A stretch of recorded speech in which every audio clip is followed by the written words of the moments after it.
Buenos días, hemos tenido problemas de audio, les pedimos disculpas, pero ya estamos acá con ustedes. Agradecemos este espacio a Bugatás Te Oye. Soy Beatriz Duda, presidenta de la Asociación Peruana de Atención. Queremos agradecer al congresista Daniela Bugatás que nos ha brindado este espacio para exponer este tema de interés a la ciudadanía. Estamos con el doctor Filomeno a mi derecha, Maya Echegaray, María Esther Espejo, y queremos que este espacio sea muy dinámico. Estamos acá para contestar todas las inquietudes que tengan sobre el tema. Vamos a comenzar con el doctor Filomeno, que nos va a explicar un poco sobre lo que es el diagnóstico y el tratamiento del trastorno por déficit de atención con o sin hiperactividad, y quedamos a la espera de sus inquietudes y preguntas para ir respondiéndolas. Gracias. El trastorno por déficit de atención con hiperactividad es una condición neurobiológica caracterizada por la presencia de falta de atención o de hiperactividad con impulsividad o de ambos. Además de esto, quien tiene ese trastorno presenta dificultades o deficiencias en varias de las funciones ejecutivas. Este es un problema que se conoce desde hace muchísimos años. Inicialmente se le conocía como daño cerebral, luego como daño cerebral mínimo, después como disfunción cerebral mínima, y el término actual es trastorno por déficit de atención con hiperactividad. Existen, digamos, muchas características para quien tiene esto. Hay un correlato bioquímico. Por ejemplo, quien tiene déficit de atención con hiperactividad tiene deficiencia de un neurotransmisor, generalmente dopamina o norepinefrina, en determinadas regiones cerebrales. Esto hace que los medicamentos que producen aumento de este neurotransmisor sean efectivos para el trastorno. Doctor, ¿y desde cuándo se sabe esto? Porque hay mucha gente que está preguntando que, digamos, si realmente existe este TDAH, como se le conoce a este trastorno, o no. ¿Desde cuándo se sabe todo lo que usted está explicando? La primera descripción fue hace 240 años, en 1775. El conocimiento de esto, el conocimiento científico y práctico, o sea, el tratamiento desde el siglo XX, especialmente la segunda mitad del siglo XX. Se le conocía, como mencioné inicialmente, con varios nombres, y ahora es el trastorno por déficit de atención con hiperactividad. El diagnóstico se hace, lo hace un médico, generalmente un psiquiatra o un neurólogo, y basta con la historia clínica, especialmente cuando la mamá es la informante, y se puede confirmar o descartar con algunos cuestionarios. El más usado es el cuestionario de la Asociación Psiquiátrica Americana, el DSM-4, y desde hace 2 años el DSM-5. Para hacer el diagnóstico es necesario que la persona que tenga este trastorno cumpla con 6 de los 9 criterios de falta de atención o 6 de los 9 criterios de hiperactividad e impulsividad. ¿Y podría especificar, por favor, a qué se refiere con la historia clínica al momento de hacer el diagnóstico? Porque muchos papás, cuando van a la consulta médica y precisamente porque no les hacen unas pruebas complementarias, piensan que ese diagnóstico es muy arbitrario o es muy superfluo. Entonces, ¿podría explicar a qué usted se refiere con historia clínica para que los papás que escuchen puedan tener una mejor información al respecto en la consulta? Sí, la historia clínica fundamentalmente es el relato de la razón por la cual viene la persona o el paciente a la consulta. Los padres, especialmente la madre, que es quien más conoce esto, refiere realmente los problemas que tenía el niño desde el comienzo de la edad escolar, generalmente, las dificultades que tiene para atender en clase, las dificultades que tiene para estar quieto, la dificultad que tiene para sentarse a hacer tareas, ¿no? Las quejas continuas por parte de la profesora. Toda esa información realmente muy importante y es la base del diagnóstico. Con este relato de la mamá, los cuestionarios generalmente complementan esto y permiten llegar a un diagnóstico.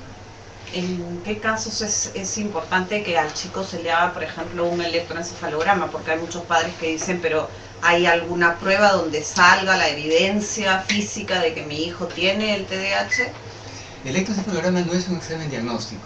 Se hace solamente cuando quien tiene ese trastorno ha tenido convulsiones o ha tenido episodios que se sospecha que hayan sido convulsiones. En los demás casos no es necesario hacer un electroencefalograma. No hay ninguna prueba diagnóstica complementaria, o sea, el diagnóstico es exclusivamente de tipo clínico. Tenemos una pregunta. ¿Es posible que en una sola y primera consulta médica pueda salir el paciente diagnosticado con TDAH? ¿De qué depende eso? Depende en primer lugar de lo veraz que sea la información que recibe el médico. La madre generalmente es una fuente muy veraz de información, y luego la experiencia del médico es muy importante. Yeah. ¿Y cómo puede, Perdón. Sí, una consulta, diría que una consulta basta y sobra para hacer diagnóstico. O sea, recurrir a cualquier otro examen para hacer diagnóstico no tiene sentido. O sea, en casos, salvo casos muy raros, no es necesario. Las preguntas que estamos respondiendo son de nuestros seguidores de la página web que nos han hecho llegar, que sabían que teníamos este espacio, pero esperamos también sus preguntas de las personas que están en vivo. Muchos de nuestros amigos de la asociación no pueden estar en vivo en este momento, pero nos han hecho llegar sus preguntas por mail. Así que por favor esperamos también las de quienes nos están escuchando amablemente. Doctor, ¿y el tratamiento? No sé si hay alguna pregunta más del público sobre el diagnóstico, pero el tratamiento, ¿cómo es el tratamiento de esto? Sí, el tratamiento medicamentoso es muy efectivo. O sea, hay cientos de estudios que demuestran esto. Es un tratamiento prácticamente inocuo. El medicamento más efectivo de todos es el metilfenidato, que aumenta la concentración de dopamina en los circuitos cerebrales en los cuales está deficiente esta sustancia. La medicación depende de la experiencia del médico. El medicamento debe cubrir 12 horas al día, todos los días. Muchas veces equivocadamente se dice que el tratamiento debe ser solamente para las horas del colegio y días de colegio. Eso no es así. El tratamiento efectivo son 12 horas diarias, o sea, todo el día y todos los días, sin interrupción. Ya. Y más allá del medicamento, que es una parte del tratamiento, ¿no es cierto?, ¿qué más se necesita? Con frecuencia el TDAH se acompaña de lo que se llama el trastorno posicionista desafiante. En este caso la terapia conductual es indispensable. La terapia conductual también ayuda, ¿no?, a que la crianza sea lo mejor posible. O sea, los padres tienen que aprender que cualquier conducta de su hijo debe tener una consecuencia. Y de acuerdo a esto realmente la conducta mejora, el rendimiento mejora. También, por ejemplo, si los padres no tienen tiempo para ayudar al hijo en las tareas, un profesor, por ejemplo, un profesor particular o un tutor, ¿no?, pueden hacerle mucha ayuda. El coaching ayuda también bastante a que las personas se organicen. En niños pequeños se emplea el coaching grupal y en adolescentes o adultos el coaching individual. Perfecto. Les queremos decir que en la página Bogataste Oye está el link para ingresar a este canal. Dice en vivo Tweetcamp TDAH. Lo seguimos esperando. Listo, entonces, ¿cómo? Porque dentro de todas las preguntas que nos han hecho padres de familia, que han escrito durante toda esta semana, digamos que estábamos planificando este espacio a la asociación, nos dicen cuáles son las características, digamos, más notorias que yo tengo a las que tengo que prestar atención para pensar, tal vez mi hijo tiene déficit de atención. Sí, ya mencioné algunas de ellas, ¿no? O sea, la dificultad que tiene un chico, por ejemplo, para estar quieto en el salón, para atender, para participar en clase. Muchas veces, por ejemplo, el profesor le dice al niño que se calle, el niño sigue hablando, entonces eso lo considera porque es un problema de conducta. O sea, el niño rebelde le dice que se calle y no se calle, ¿no? Ok. A ver, están preguntando aquí, muchos hablan de farmacodependencia en los niños por el tratamiento. ¿Es cierto? Por el tratamiento no, en absoluto. Pero más o menos se considera que un chico con TDAH tiene un riesgo 2 o 4 veces más alto que el resto de sus compañeros de abusar de algún medicamento. No, perdón, medicamento no, sino de droga realmente. No hay ninguna prueba en absoluto que el tratamiento medicamentoso tenga nada que ver con la farmacodependencia, en absoluto. Eso es algo que es totalmente aparte. Y creo que una de las pruebas de ello es que los chicos se olvidan de tomar el medicamento, ¿no? Si hubiera farmacodependencia, el cuerpo se los pediría, digamos. Tenemos otra pregunta. ¿Son efectivas las pruebas de computadora para diagnosticar el TDAH? Yo diría que no son necesarias, ¿no? Va a depender, ¿no?, en gran parte ¿no?, de la experiencia, de los conocimientos de quien hace las pruebas de computadora, pero en general no son necesarias. El diagnóstico es clínico, sin estas pruebas. Ya, y una pregunta más tenemos acá. ¿Reduce el TDAH el coeficiente intelectual de la persona que lo tiene? En absoluto, todo lo contrario. O sea, si el niño puede atender mejor, ¿no?, aprende más en el colegio, rinde más, está más orgulloso realmente de sus resultados, la autoestima no le baja, entonces todo esto hace que, al contrario, que el niño aproveche realmente su inteligencia y su potencial intelectual. Es decir, quien tiene TDAH, a veces, claro, las mamás nos dicen, a veces parece que el chico no puede rendir, pero no quiere decir que haya un coeficiente intelectual bajo. Simplemente que necesita integrar una serie de estrategias, pero hay un coeficiente intelectual bueno en ese niño, ¿no es cierto? Así es. Ok, y también están preguntando si tiene cura el TDAH. Claro, el concepto de cura es muy relativo en medicina, o sea, el TDAH no tiene cura, o sea, como mencioné en un momento, el TDAH persiste durante toda la vida, más o menos en las 2/3 partes que no tiene. Lo que ocurre es que en el curso de la vida la persona se va acostumbrando a esto y va aprendiendo a manejar muchos de los problemas, no necesariamente todos, ni lo más importante. Aquí, por ejemplo, pues, ¿no? la terapia conductual o el coaching pueden ayudar mucho a que la persona sea más consciente y pueda realmente manejar mejor esto. Perfecto. Teníamos ahí una pregunta más de las del mail. Sí, ¿cuánto tiempo tiene que seguir mi hijo la terapia conductual si es un niño para que yo vea resultados efectivos?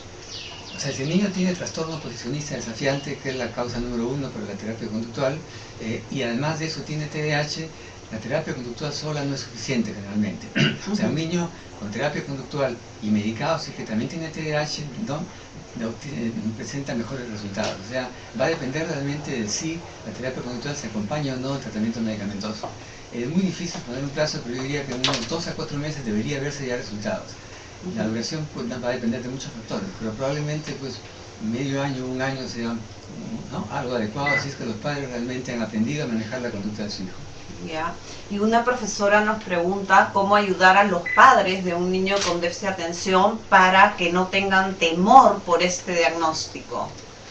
Eso es lo más difícil de todo realmente. O sea, lamentablemente el TDAH y sus tratamientos tienen mala prensa, diría una pésima prensa. Quien entra a internet y realmente no tiene una carta de navegación, se expone realmente a creer todo lo que lee. Definitivamente en internet hay muchas cosas buenas, pero hay muchas cosas malas y aún pésimas. La orientación que dé el profesional, ya sea pues el médico, el psicólogo o el coach, evidentemente ayudan a que los padres pierdan, ¿no?, el temor con respecto al diagnóstico y al tratamiento. Ok, perfecto. Quiero dar pase a Maya Echegaray, que nos va a hablar un poquito de la realidad de nuestras escuelas en relación al tema de este diagnóstico del TDAH. Así que esperamos también todas las preguntas e inquietudes de los padres de familia, profesores, psicólogos, psicopedagogos que están en las escuelas de todo nuestro país. Muy buenos días. Después de escuchar al doctor Filomeno y ver la importancia de estas características en el desarrollo de la persona, tenemos que tomar en cuenta que la información es lo que nos va a ayudar a que la persona crezca y se desarrolle en sus mejores posibilidades, en su mejor potencial. Por lo tanto, el tema del TDAH en el tratamiento no podemos desligarlo del tema educación, porque en realidad es tan importante y no solamente hablamos del aula, sino hablamos desde el espacio familiar. Es muy importante que con esta información aprendamos a dirigir a estas personas que vemos que tienen estas conductas que salen un poco de lo estándar. Y aquí lo interesante es entenderlo. Si sabemos que hay un déficit de atención, es decir, no es que la persona no pueda atender, la persona tiene esa capacidad para atender, pero solo va a atender lo que le es muy motivador o muy importante o muy atractivo. Si a eso le sumamos que se distrae muy fácilmente, va a tener muchos estímulos externos distractores, con lo cual la atención no va a ser focalizada, no va a ser sostenida, ¿ok? Si yo no tengo atención, ¿qué posibilidad tengo de aprender? Esa sería la gran pregunta. No solamente aprendo sentada en el aula, sino que también aprendo en el cada día de los demás y aprendo en mi propia casa. ¿Y qué es lo que vemos? Todos los papás, las familias generalmente responsabilizan a las escuelas de que no tienen un mejor abordaje en esta problemática con sus hijos, ¿ok? Pero la pregunta es, ¿los papás pueden colaborar con la escuela también en dar sus propias estrategias que sí sirven en casa para poder ayudar a que su hijo se desarrolle? Y aquí está el problema. No solamente en la escuela, ¿ok? Cuando el chico llega a la escuela con estas características, sin tratamiento, ya estamos hablando de un chico que ha tenido mucho reconocimiento negativo, que se sabe de que no puede desenvolverse de la mejor manera y que su conducta no es la adecuada. ¿Por qué? Por falta de atención, por no controlar sus movimientos, en fin. porque no solamente es el chico que constantemente se mueve y que habla, también el chico que está en la luna, está sentado en el aula en una esquina, pareciera que es el chico maravilloso y sin embargo tampoco está aprendiendo, ¿ok? Entonces el tema del aprendizaje con atención va muy de la mano. ¿Qué es lo que ocurre en las escuelas? ¿Ok? En las escuelas los profesores, así como pasa con otros profesionales, no tienen la información necesaria que los pueda a ellos ayudar a poder manejar a estas personas que ya entre sí, por el hecho de tener TDAH, ya tienen características diferentes entre sí, porque la diversidad es inmensa, como todas las personas somos diferentes. Entonces, al no tener siquiera un conocimiento de qué es el TDAH, ¿cómo podemos ayudar a que realmente esta persona que está empezando su escolaridad, está empezando su ciclo de aprendizaje, pueda optimizar esas horas que está ahí sentado para poder realizarse como la mejor persona, que pueda expresar lo que realmente está aprendiendo, que pueda devolver el conocimiento que tiene? Porque ese es el tema. Los chicos con TDAH no pueden decir lo que saben. ¿Por qué? Porque el sistema no los ayuda en tiempos determinados, en estrés, en ya saberse que no pueden. ¿De qué manera podemos potenciarlos a que realmente puedan desarrollar sus capacidades al máximo? El sistema educativo es un sistema actual muy polémico y precisamente se está cuestionando muchas de las estrategias educativas en el aula, lo cual es bueno, pero eso no puede ir sin un aprendizaje de por medio también para todas las personas que conformamos este colectivo social. Todos tenemos que aprender que existen unas opciones diferentes de poder ayudar a las personas. Acá nos enfocamos principalmente a las personas con TDAH, pero en realidad podemos aplicarlo con todas las personas en sí mismo, porque hay mucha diversidad dentro, ¿ok? Para que cada uno pueda ser seguro de sí mismo, pueda desarrollarse mucho más confiados para poder realmente brillar y ser lo que tienen que ser y lo que quieren ser. No es posible que los colegios limiten la capacidad de estos chicos, le bajen el techo, los excluyan de poder participar en un sistema educativo. Ellos también tienen mucho por dar y mucho para aprender. Entonces, ¿qué estamos haciendo como sociedad frente a esta polémica? A ver, tenemos dos preguntas sobre los colegios, pero antes vamos a contestar estas preguntas que han quedado en stand-by en el espacio de Abugataste Hoy. Acá los esperamos a todos. Para el doctor, ¿existen opciones genéricas para los medicamentos del TDAH? En nuestro medio lamentablemente no hay ningún genérico para el TDAH. Yo he intentado durante muchos años convencer a los representantes de laboratorios, ¿no?, que hacen genéricos, que traigan el producto, pero no lo hacen.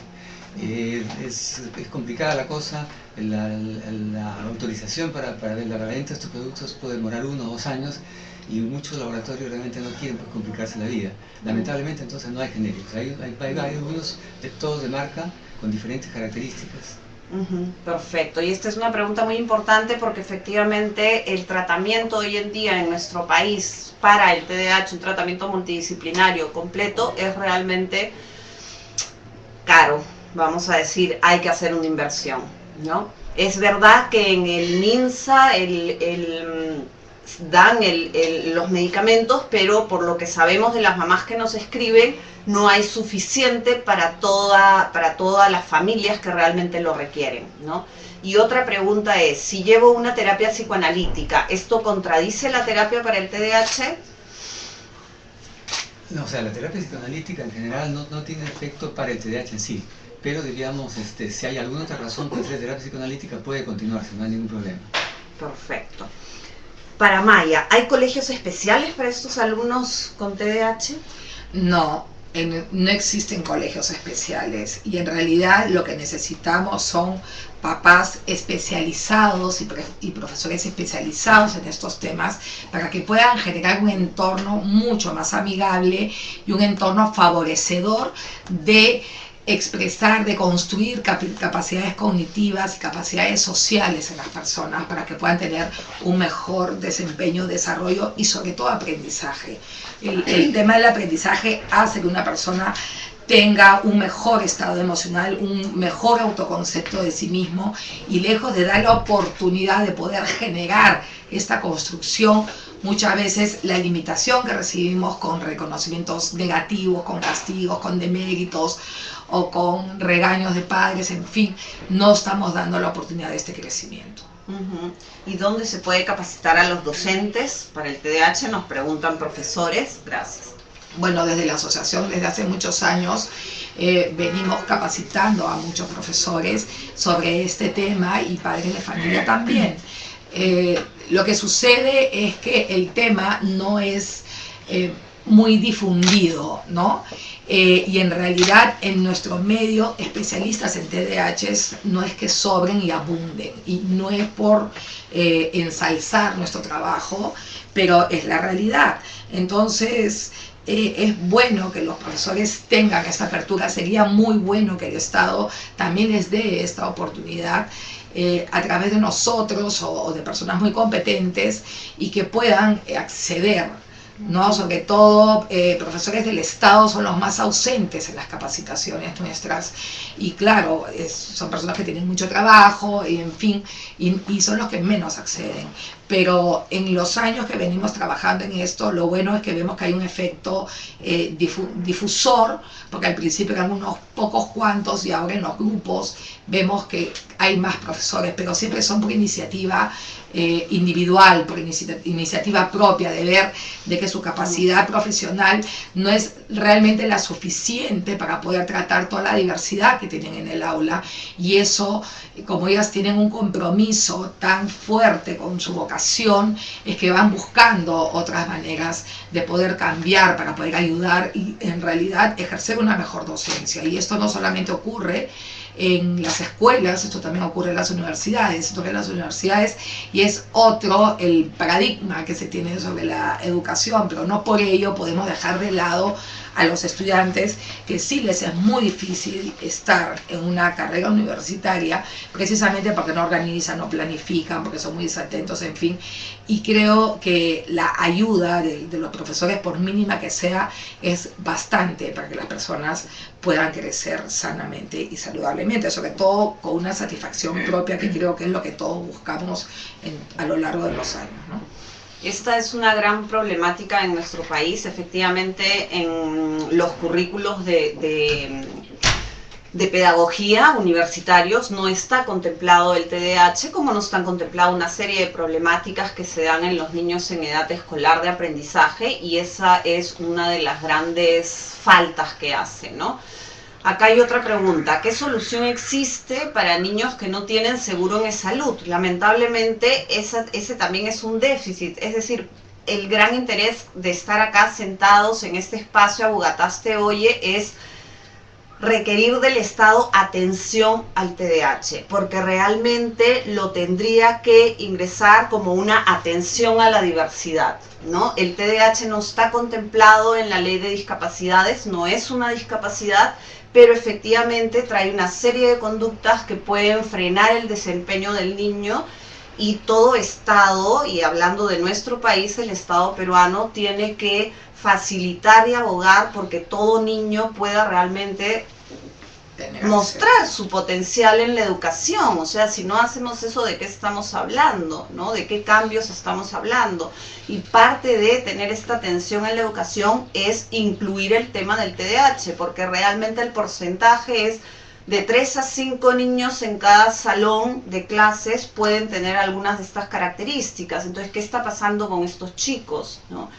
Entonces, contestando exactamente a la pregunta, ¿qué solución existe para niños que no tienen seguro en salud? No sé si a alguno de ustedes se le ocurre una solución. Es realmente un caso lamentable, ¿no? De repente tú puedas contar un poco lo que nos sucedió en Jauja. Sí, claro, esa paciente la puse con un libro que escribí sobre déficit de atención, ¿no? Niño con déficit de atención y hiperactividad. Es una niña hija de una empleada doméstica que realmente no tenía ninguna ayuda en absoluto.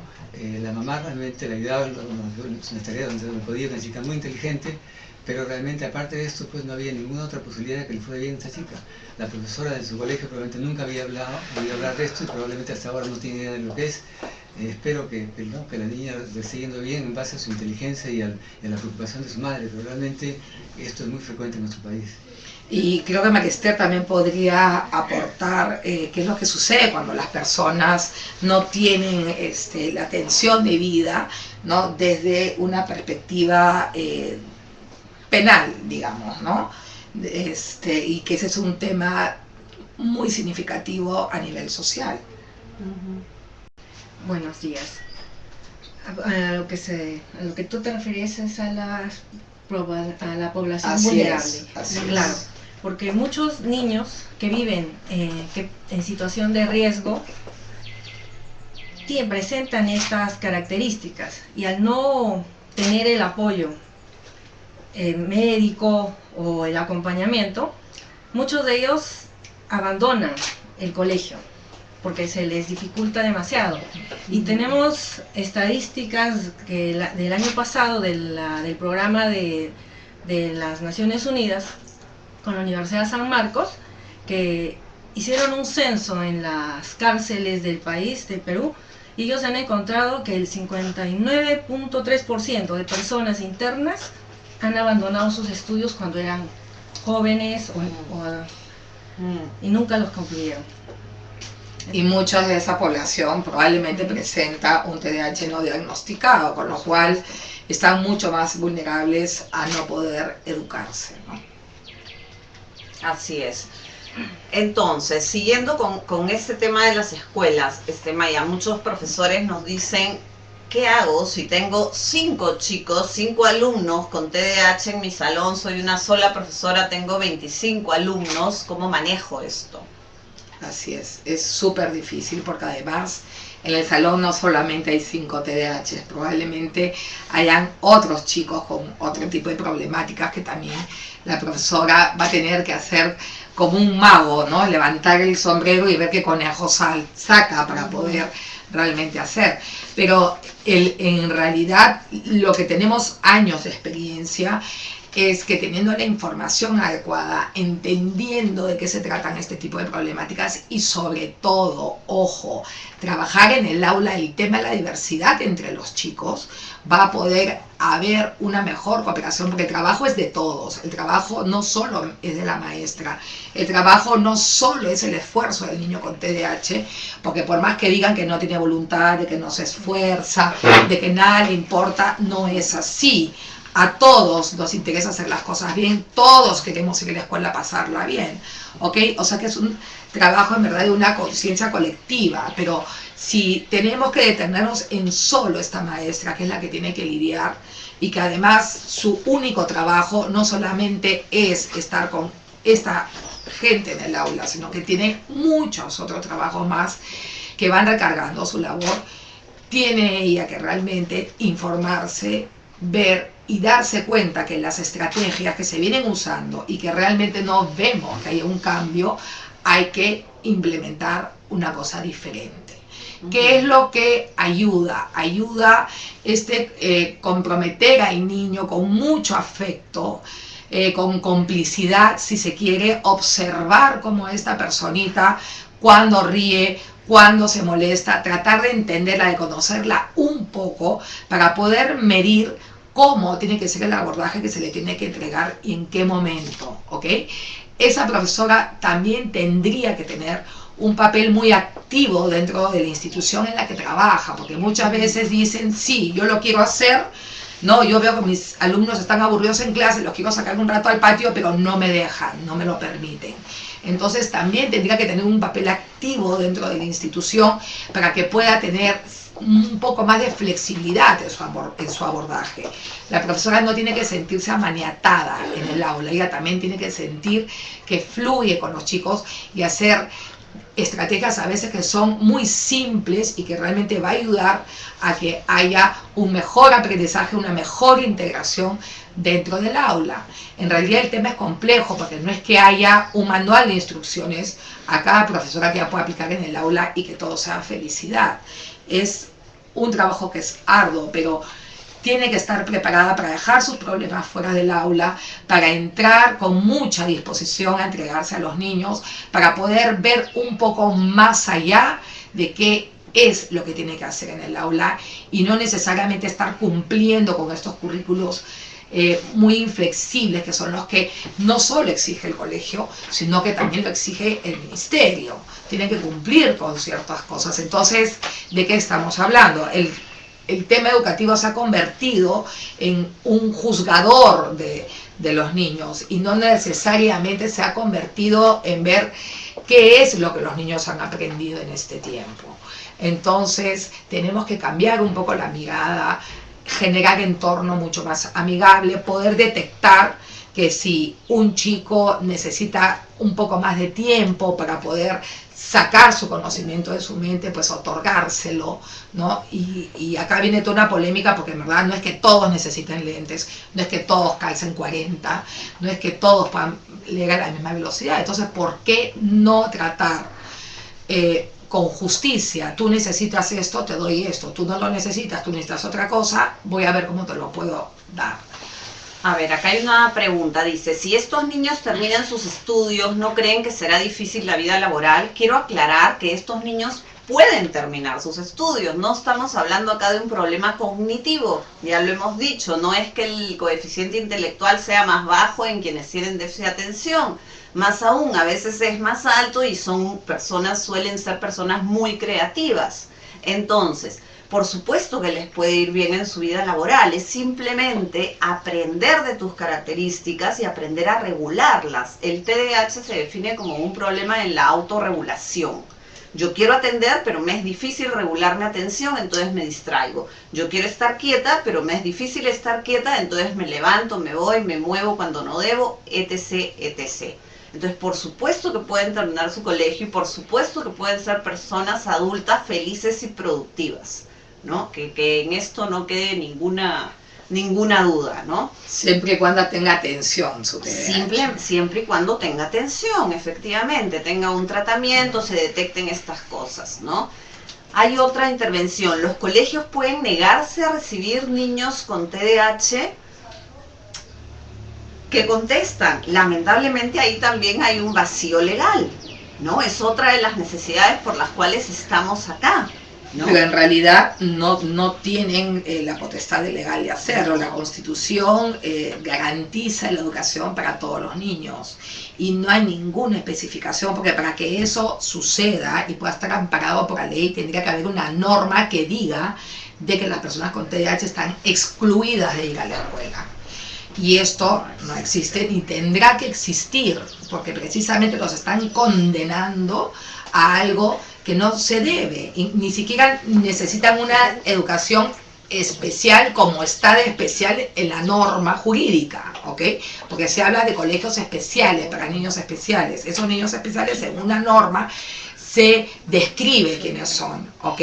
El TDAH no debería ni siquiera estar en esa lista. ¿Por qué? Porque son chicos que no tienen ningún problema cognitivo. Lo que ellos tienen es un problema de control en su conducta, en no poder controlar su impulsividad. Como el otro día una mamá nos decía, ¿no? Ella tiene una hijita de 7 años y que su hijita le decía, mi mente me dice una cosa, pero mi cuerpo me lleva a otra. Entonces, si esto figurativamente podemos decir es el TDAH muy bien descrito, ¿ok?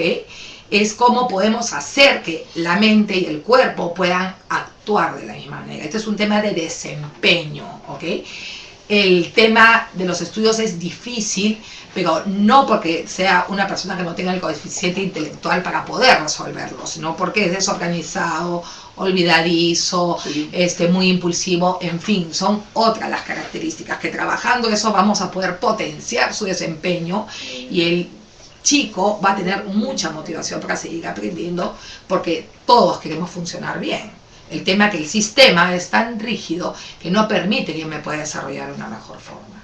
Es decir, lo que estos chicos necesitan son simplemente adecuaciones que haga el colegio, adecuaciones que haga la profesora en el aula, sin participación del colegio, es decir, toda una estructura de adecuaciones, sea desde el aula, sea desde el nivel más alto del colegio. Y en ese sentido también ayer nos preguntaban por los mails, una profesora nos decía, pero yo soy flexible, yo tengo una serie de adecuaciones, pero el colegio no me permite, y nos contaba que una de sus adecuaciones, por ejemplo, es a sus chicos con déficit de atención. Ella enseña a chicos de 10 años y tiene un par de niños con ese diagnóstico que presentan una ansiedad muy grande cada vez que hay exámenes. Entonces ella decía, a mí lo que se me ha ocurrido es darle más tiempo para el examen, decirle, no te preocupes amor, suena la campana y tú puedes quedarte 10 minutos, 15 minutos, lo que necesites terminando el examen. Pero, digamos, la directora de su colegio le ha dicho que no puede darle preferencias a estos chicos. Entonces nos decía, ¿qué hago? ¿No? Entonces, efectivamente, ahí lo que vemos es que es una profesora con mucho criterio, con mucha sensibilidad, con muchas ganas de tratar a cada uno de sus estudiantes de acuerdo a sus necesidades, que esa tendría que ser la labor de todo profesor, pero se ve constreñida en una estructura, como decía Maya, rígida de esta escuela, que no le permite hacer estas cosas. Yo creo que ahí lo que se necesita es que la profesora pueda sensibilizar, digamos, a esta directora sobre este tema. El gran problema que estamos viendo desde el inicio de esta conversación es que hay mucha desinformación sobre el TDAH, ¿no? Estamos seguros que una vez que la información sea científica, sea difundida, puede haber más sensibilidad sobre el tema. El poder siempre nos lo da una información correcta, ¿no? Y toda esta labor no la tenemos que cerrar a un centro educativo. La familia, el hogar también lo es, también es un centro educativo. Entonces tendríamos que ir de la mano los profesionales, los maestros y los padres junto con las personas que tienen TDAH para que realmente podamos mejorar el entorno, porque tener un chico TDAH en un aula o en una casa, si sea adulto, esto afecta las emociones de todos. O sea, no es solamente que el problema esté circunscrito en una persona, más aún si hablamos que hay una carga genética importante, ¿ok? No es que sea el único en una familia. Entonces, ¿qué es lo que estamos haciendo? Lejos de hacernos preguntas para ver qué es lo que puede funcionar, estamos catapultando a esa persona a que no pueda desarrollarse satisfactoriamente. Acá nos dicen, supongan que los padres del niño fallece, ¿cómo se puede sostener? Efectivamente, si fallece un padre, queda el otro padre. Si fallecen los dos padres, hay alguien en la familia que se hace cargo del niño. Quiero decir, quien tome la responsabilidad sobre el niño tiene que informarse muy bien de esto y darle todo el apoyo que se pueda, ¿no? Lo ideal sería que no haya un solo niño o joven peruano que se quede sin atención a estas características. Ese sería nuestro país ideal, porque esto es un problema social, esto es un problema. Si los chicos no tienen tratamiento, son más vulnerables a ser víctimas de bullying, a tener adicciones por la misma frustración que van desarrollando a lo largo de los años porque las cosas no les salen como ellos quisieran, en fin, ¿no? A ver, nos preguntan, ¿a qué entidad podríamos recurrir en caso de rechazo a un niño en un colegio? A la UGEL, que es la Unidad de Gestión Educativa Local, a la UGEL que esté, digamos, del distrito, dentro de la jurisdicción, dentro del distrito donde está el colegio, ¿no? Por ejemplo, la UGEL 7 me parece que es Miraflores, Chorrillos, Barranco y Surco. Uno tiene que averiguar a qué UGEL pertenece ese colegio, ir y plantear la situación, ¿no? En la UGEL siempre están prestos a escucharnos y a apoyar, ¿no? Es su labor. Y no tener vergüenza de poder hablar en la familia. Tenemos que tomar esto como una cosa de lo más natural. Aquí no se está matando a nadie, no se están bajando las estrellas del cielo.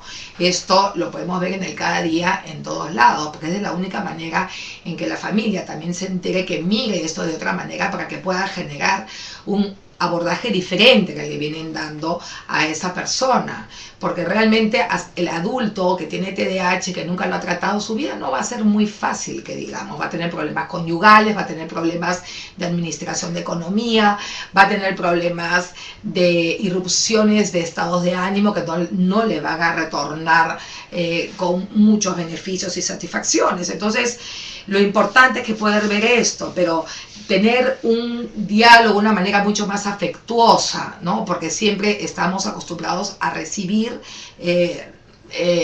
reconocimientos negativos que con eso nadie va a mejorar y nadie va a aprender. Nos decían, el TDAH no limita, mi hijo no limita a ser independiente, mi hijo es consciente de que lo tiene. Efectivamente a los niños hay que informarles, no se les tiene que decir TDAH, no se les tiene que decir trastorno porque es una palabra un poco dura, ¿no es cierto? Pero se les puede decir, bueno, todos somos un poco distraídos y hay millones de personas o muchas personas que son más distraídas que otras. Todos nos gusta moverse, pero hay personas que tienen menor control sobre sus movimientos, ¿no? Está muy bien que se lo hayas dicho a tu hijo, definitivamente. Luego nos dicen, ¿existe una relación de escuelas registradas donde es conocido su compromiso? No, nosotros nunca damos nombres de escuelas, porque es algo muy delicado, nosotros lo que decimos es siempre que los papás vayan y escojan la escuela. Hay una serie de temas, digamos, que uno pone por encima a la hora de buscar escuela para su hijo, es decir, si quiere que sea bilingüe, si quiere que sea religiosa, el costo de la escuela, si quiere que sea en su distrito, diferentes características, e ir visitándolas y ser sincero sobre las necesidades que tiene tu hijo, ¿no? Y preguntar cómo trabajan en esa escuela esas necesidades, ¿no? Hay otra intervención que nos dice, yo fui a la UGEL y el colegio hizo caso omiso a la disposición de no retirarlo. Lamentablemente esas situaciones se dan y yo diría que hay que insistir e insistir porque en tanto todos pongamos el hombro sobre este tema, la sociedad en general se tendrá que ir sensibilizando, ¿no? Y dándose cuenta que se puede trabajar con estos chicos. Simplemente hay que tener una mente más flexible, más abierta y darle la oportunidad a que desarrollen sus habilidades, nada más. También preguntaban ayer, doctor, ¿qué pasa si yo estoy medicando a mi hijo y le da un dolor de cabeza? ¿Qué hago? Generalmente los dolores de cabeza son pasajeros, duran más unas cuantas horas. O sea, simplemente si el dolor de cabeza, por ejemplo, le impide al niño ir al colegio, ese día no toma la medicación. En general, para cualquier enfermedad, pues, ¿no? O sea, en periodo agudo preferible no darle, porque realmente no va a sentirse bien, ¿no? Pero no hay ninguna contraindicación especial realmente, ¿no?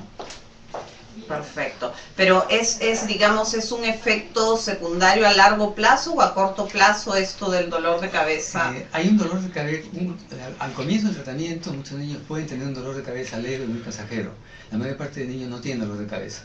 Y lo que suele ocurrir es que un niño, por ejemplo, que tiene dolor de cabeza frecuentes, generalmente con diagnóstico de migraña, también tiene TDAH, al tratar el TDAH con medicamentos, la migraña suele mejorar o desaparecer. Ok, bueno, damos paso a María Esther, que nos va a compartir un poco su testimonio. María Esther tiene déficit de atención, tiene su esposo, tiene su hijo y nos va a contar un poquito de su historia para que todos entendamos mejor esto. Bueno, por lo que me refiere mi familia y lo que yo recuerdo, de niña siempre fui muy inquieta. Mis juegos eran las bolas, trompo, trepar árboles, la guerra, nunca fue juego de niñas. Tuve alguna vez una muñeca que me duró un día porque tenía tanta curiosidad por saber cómo funcionaba que la desarmé. Le saqué los ojos y el aparato de sonido, ¿no? Entonces, mi papá, como veía que las muñecas no me llamaban la atención, prefirió darme Legos o Mecanos y con eso sí era más divertido. En el colegio, mi mamá estudiaba primero en un colegio mixto y al verme tan inquieta, mi mamá pensaba que era influencia de mis hermanos y de estar con niños y que me estaba convirtiendo en una marimacha, como antes decían a las niñas muy inquietas. Entonces me cambiaron a un colegio de solo niñas y realmente el primer año para mí fue demasiado frustrante porque las niñas se movían a otro ritmo muy diferente al mío. Cuando trataba de integrarme a su grupo y jugar con ellas, terminaba golpeándolas o haciéndoles daño que terminaron por marginarme. Yo me recuerdo sentada en un caño viejo a la hora del recreo mirando cómo todo el mundo se divertía y yo no podía interactuar con ellas. Entonces, pero académicamente también en el salón yo me distraía mucho. Mientras la profesora estaba hablando algo, yo estaba pensando no sé en qué, pero me preguntaban y jamás sabía de lo que me estaban hablando. Pero lo que yo hacía era ponerme al día. Como estudiaba por las tardes, mis amigas que sí se podían copiar todo al tiempo, me prestaban su cuaderno, durante las mañanas me ponía el día, entonces el colegio me parecía fácil, ¿no? Porque todo lo aprendía muy rápido a la hora de ponerme al día. La primaria, la secundaria la hice y mis compañeras me recuerdan como chancona y yo no recuerdo jamás haber estudiado, ¿no? Pero el problema fue cuando ingresé a la universidad. Gracias a tal vez a esa característica que tenemos de ser muy oposicionistas y desafiantes, a pesar de que mi papá se oponía a que yo estudie ingeniería metalúrgica, igual me matriculé e ingresé a esa carrera porque es lo que a mí me llamaba la atención. Entonces la universidad para mí, el primer ciclo, igual seguías distraída y sin estudiar y encima con un entorno lleno de gente diferente y todo, me distraje tanto que salí pésima, ¿no? Entonces, de los 5 cursos que llevaba, recuerdo que me jalé 4 y me sentí horrible, porque en el colegio no había estudiado y había sido una buena alumna y todo el mundo pensaba que era chancona, y en la universidad me fui de cara. Realmente la frustración y el dolor que sentí, la decepción de mí misma, fue tan grande, pero ahí salió algo que llevamos dentro, que me dijo que no me podía dar por vencida, que si a mí me gustaba esa carrera, tenía que seguir. Pero me costó mucho, realmente. Yo reconozco y siento que he estudiado 3 veces más que el resto de mis compañeros y he obtenido calificaciones más bajas. Aprendí a usar resaltadores en esa época y mis cuadernos, mis libros, hasta el día de hoy, son de múltiples colores. Porque es como yo aprendo, como yo puedo diferenciar la parte principal, secundaria y lo que tengo que recordar porque es un dato importante. Y así terminé mi carrera. Afortunadamente trabajé como ingeniero metalurgista, nunca estoy sentada, me movía mucho. Entonces trabajé 10 años siendo metalurgista en una joyería industrial, en la refinería y fundición. Y mis características me ayudaron a dar más del 100%, a optimizar procesos. Había veces en que podía trabajar 36 horas corridas sin cansarme, era muy productiva, pero igual siempre sentía que algo me faltaba. Mientras trabajaba, integré un grupo de montaña y cuando me iba a caminar todos los fines de semana a conocer el Perú, muchas veces mis amigos ya estaban cansados y querían acampar y yo decía, pero si recién hemos empezado a caminar y habían pasado 3 o 4 horas, pero no había forma de que yo me canse, ¿no? Y eso me hacía sentir que, ¿qué pasa conmigo? Que al final soy diferente, ¿no?, al resto. Y siempre trataba de buscar eso haciendo muchas cosas a la vez, aprendiendo de todo. Afortunadamente conocí a una persona con mis mismas características y formamos una familia.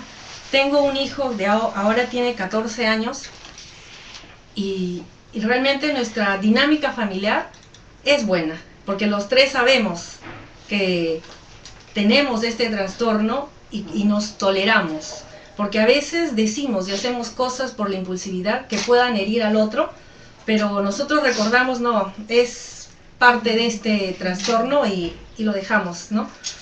Llegué a mi diagnóstico por mi hijo, porque él desde que estuvo en mi vientre se movía demasiado y cuando nació igual era un niño que no estaba quieto ni calmado, con el que tenía que estar todo el día con él. Dejé de trabajar y todo para poder tener al niño, pero no era suficiente. Entonces, cuando él aprendió a caminar, yo veía que los otros niños del nido caminaban y mi hijo saltaba y comencé a buscar explicación a eso. ¿Por qué él era así? Y recuerdo mucho cuando él tenía 1 año y medio y yo estaba desesperada porque se quede quieto y lo agarré y le pedí que por favor se quede quieto. Él, en su inocencia, me dijo que él era bueno, pero que su cuerpecito se movía y que él no podía contener eso. Seguí buscando y realmente, como mamá, uno se frustra mucho al no encontrar una respuesta, porque muchas personas juzgan, y a mí me dijeron psicólogos o doctores que mi hijo era así porque yo había sido una madre muy permisiva y que no estaba criando correctamente a mi hijo. hasta que afortunadamente llegamos a un diagnóstico, y realmente tener el diagnóstico de mi hijo es como que se abrió una ventana y entró la luz. Encontramos explicación a muchas cosas en la vida de mi hijo, en mi vida y en la vida de mi esposo. Y desde entonces comenzamos a empaparnos del tema, porque yo estoy de acuerdo con Beatriz, como ella dice, el conocimiento. Para mí el saber te da poder, y así puedes tomar mejores decisiones a la hora de educar a tu hijo. Ahora pertenezco a la Asociación de Déficit de Atención, y junto con Beatriz, Maya, doctor, tratamos de que muchas familias no sufran todo lo que yo he sufrido hasta llegar a un diagnóstico y poder ser felices, porque realmente, como Beatriz decía, toda la familia sufre. Y no tener vergüenza de decirlo, porque al final, como tiene un trasfondo genético, empecemos a observar a nuestra familia y vamos a reconocer a nuestros hermanos, nuestros tíos, nuestros padres, nuestros abuelos, que cargan esto con ellos, y todas las cosas que han dejado de hacer o hicieron mal porque no tenían un diagnóstico acertado, o no, hace años no se conocía del tema, ¿no?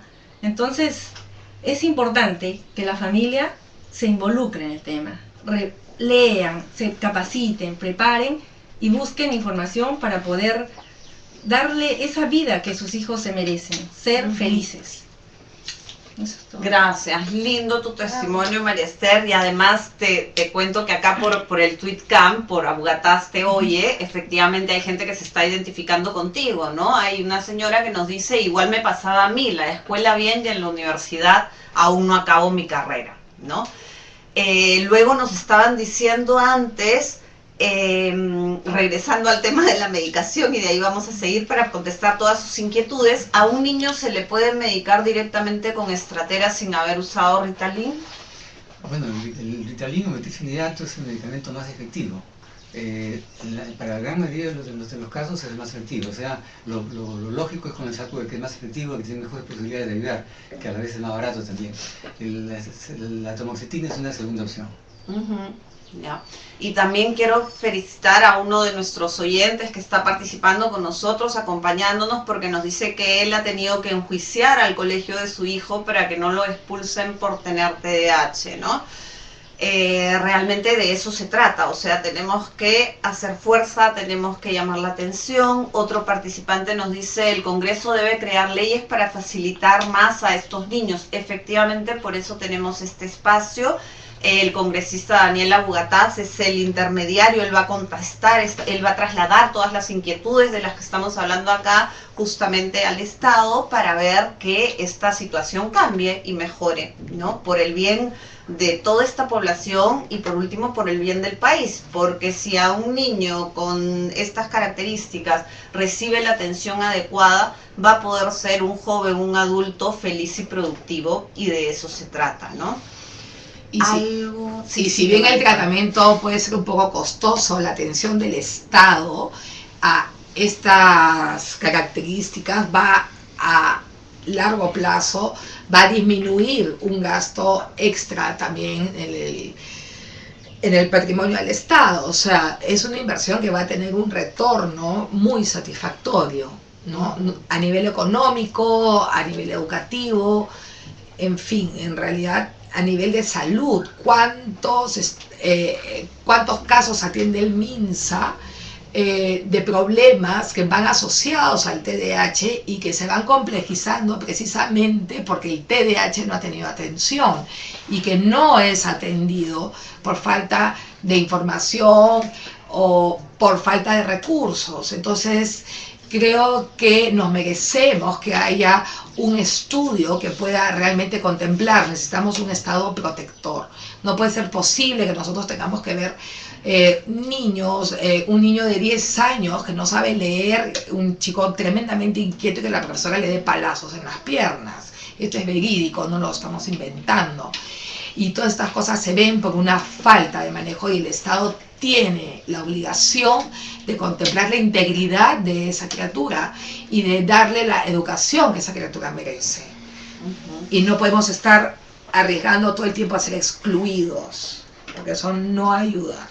Efectivamente, y desde la UNESCO se comprometieron muchos países, me imagino que incluido el nuestro, ¿no es cierto?, para que al 2015 se alcanzara una educación primaria satisfactoria. Entonces, ¿qué es satisfactoria? ¿Cómo podemos hablar de satisfacción si existen casos como el que acaba de relatar Maya, ¿no? De chicos que a los 10 años todavía no han aprendido a leer y escribir, muchos se retiran del colegio. ¿Cuánta población tenemos peruana que no termina ni siquiera la primaria? Peor aún, ¿qué cosa vemos ahora? Chicos de 2 años, una mamá se acercó, su hijo tenía 2 años y 3 veces lo habían expulsado del nido. Como un nido puede expulsar. Tiene 2 años, ese niño se da cuenta perfectamente quién es. Claro. Entonces hay que ir cambiando esto, ¿no? Otra pregunta sobre la medicación. ¿El cambio de la dosis de 40 a 60 del Estratera puede producir excesivo sueño? Sí, o sea, el sueño es uno de los efectos secundarios frecuentes de la atomogetina. Generalmente es transitorio, pero si persiste muchos días, quiere decir que esa dosis no es la adecuada y tendría que volver a la dosis previa o darle una dosis menor. Sí. Luego hay una mamá que nos dice, uno se niega a aceptar, pero fue gracias al APDA y al doctor Filomeno.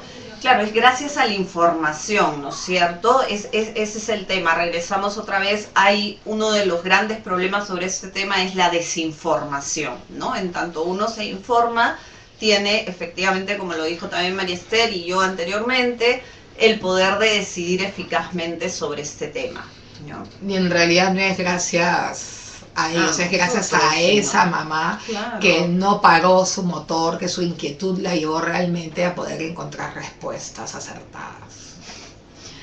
Otra persona nos dice, yo tengo TDAH, el colegio fue un infierno, pero en la universidad todo mejoró.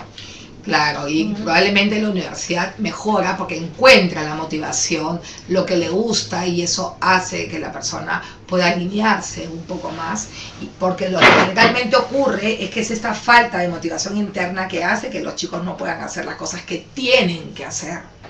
Porque sí hacen lo que les gusta. O sea, si estamos hablando de un déficit de atención, no es que el chico no pueda atender. Si le ponemos quizás un juego en la computadora, va a hiperenfocar, va a atender demasiado. Y de eso se trata. Qué bueno que sabemos que sí puede atender, pero tenemos que ayudarlo a regular esa atención y que lo vea como un beneficio para sí mismo. Porque en la vida no todo es hacer y atender lo que a uno le gusta. Claro, Maya, pero es importante que los adolescentes estudien lo que a ellos les gusta. Yo pude terminar mi carrera porque estudié lo que yo quería, no lo que mi papá quería que estudie.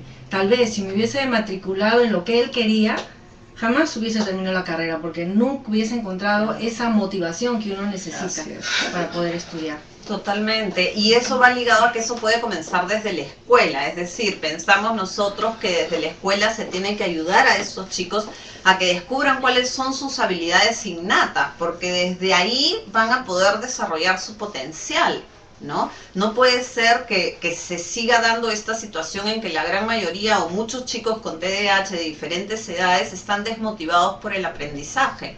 Eso simplemente es porque sus características del TDAH no están siendo atendidas, ¿no?